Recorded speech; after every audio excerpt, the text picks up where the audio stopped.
Wow, ang swerte ko naman. Nakapulot ako ng mahiwagang pitaka. Tapos may lumalabas pa na pera kahit hindi ako nanghihingi sa kanya. Mahiwagang pitaka, nandyan ka pa ba? Oo naman! Ako ang kaibigan mo! Akala ko gini-gini lang yun. Totoo pala? Mahiwagang pitaka? Pwede mo ba akong bigyan ng pabango? Naubos na kasi yung pabango ko eh. Yun lang ba? Eto na! Wow! Ang galing! Nabigay mo nga sa akin. Ngayon, makakabayad na ako ng tuition ko sa school. Maraming salamat, mahiwagang pitaka. Thank you po, ma'am.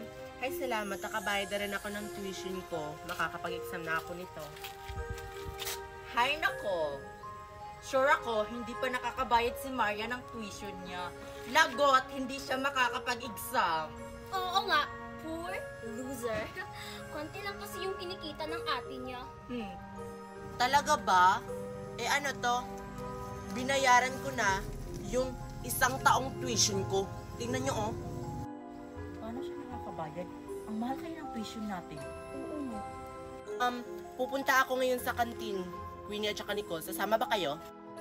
Manglilibre ka? May pera ka ba?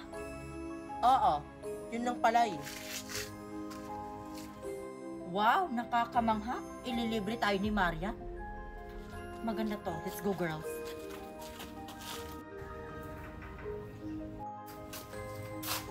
Ikaw ba nagnakaw ng wallet ko? Gusto kitang makausap. Ibigay mo muna sa akin yung wallet mo at saka cellphone mo at saka pera mo. Bakit ka magtsatsaga sa perang kukunin mo sa akin?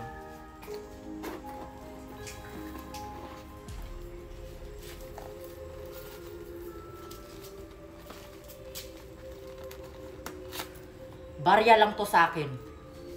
Bibigyan kita ng 100,000 kung ibabalik mo sa akin yung wallet na ninakaw mo.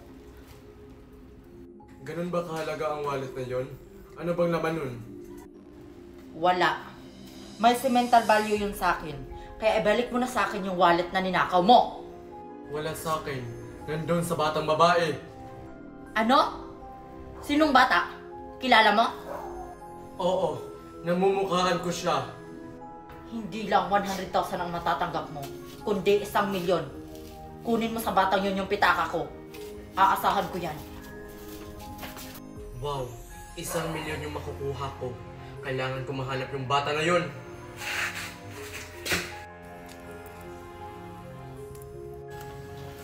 Oy, Marian, thank you. Nilibre mo kami ng steak. Oh, first time. Oo nga, Marian. Saan ka kumuha ng pera? Ano ba kayo? Galing to sa daddy ko. At saka, huwag kayong mag-alala. Kapag may gusto pa kayong kainin, sabihan nyo lang ako ha. Libre ko. Yan yung gusto namin, Marian. Kung palagi mo kaming nililibre, magiging best friend mo na talaga kami. True ka dyan, Queenie. Basta palagi mo kaming ililibre. Walang problema sa akin yun. Basta kayo. Nakakapagod naman. Parang gusto kong matulog.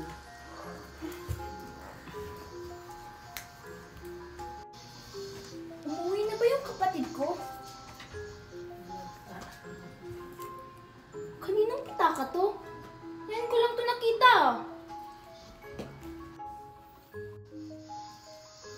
Hoy, Marian. Hindi naman kita binigyan ng ganitong pitaka. Saan galing to? Sa akin yan ate. Binili ko. Siguraduhin mo lang na sa'yo to Alam mo namang mali yung magnakaw. Grabe ka naman ate. Sa akin yan. Oh, may gagawin pa ako. Ay nako. Muntik na yun ha.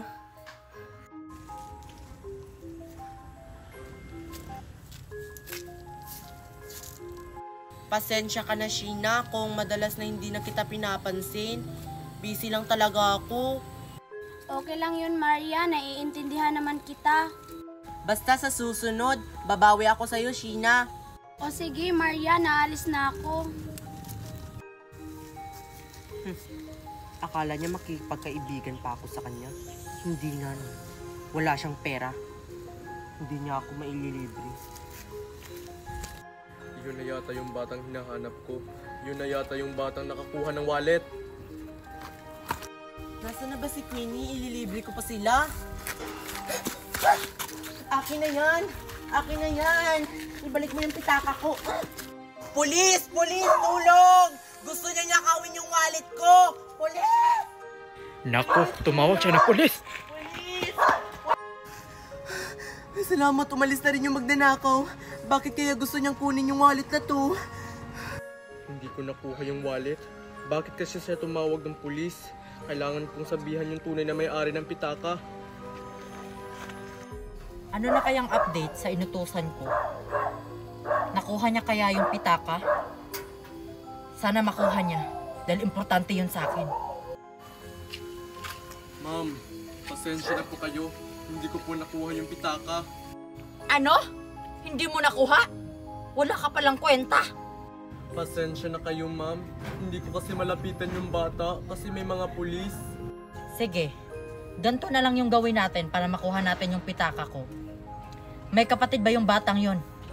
Meron, ma'am. Yung kasama niya pupunta ng school. Sige, ganito na lang yung gawin mo para makuha natin yung wallet ko. Kidnapin mo yung kapatid niya.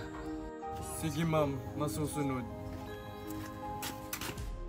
Dapat maibalik sa akin yung wallet na yon. Kung wala sa akin yung wallet na yon, mawawala lahat ng kayamanan ko. Lagot, ang tagal naman nila. Magbibilang ako ng 10. Kapag hindi pa sila dumating, uuwi na talaga ako. 1, 2, 3, 4, 5, 6, 7, 8, 9, 10. Queenie, nandito na kami! Nakaabot din. Ito na yung mga kinuha namin, Queenie. Ang tagal nyo naman. Sige, akin na yung mga kinuha nyo. Ako lang naman yung magluluto nito. Kasi walang marunong na magluto sa inyo, kundi ako lang. Hindi ikaw na.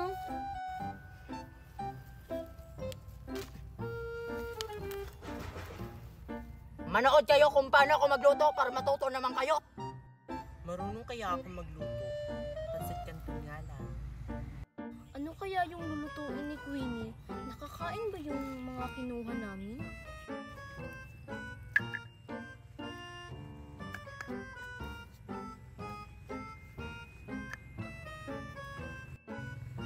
Tapos, yun na yan. Oo. Akala mo naman hindi ako marunong magluto. Marunong ako, no? Lalagyan na natin ng pampalasa. Hala, ang bango ng niluluto ni Queenie. Naaamoy ko na.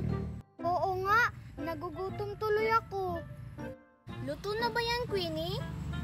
Luto na ba yan, Queenie? Oo, luto na to. Sige, kain na kayo. Ang bilis naman maluto. Tingnan ko nga kung masarap ba yung niluto niya. Ang bango. Magaling talaga ako magluto. Mariano?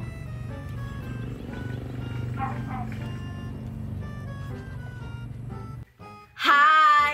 May papakilala pala ako sa inyong apps, yung Loklok. Kung gusto nyong manood ng mga K-drama, kagaya ng pinapanood ko, yung Chief of Trinity. Dito ako nanonood sa Loklok. Ayan o. Kaya i-download nyo na!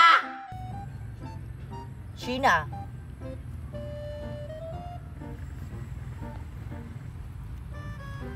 Lendeme.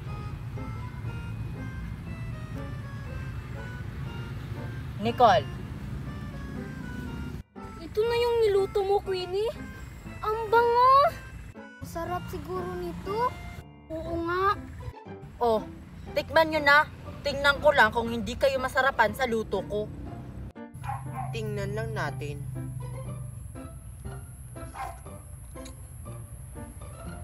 Oh my gosh, ang sarap!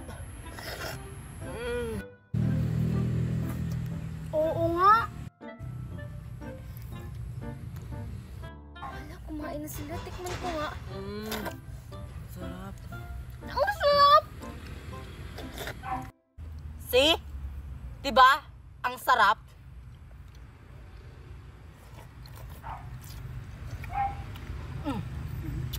The best. Ang galing mo talaga magluto, Queenie. natin to ulit, ha?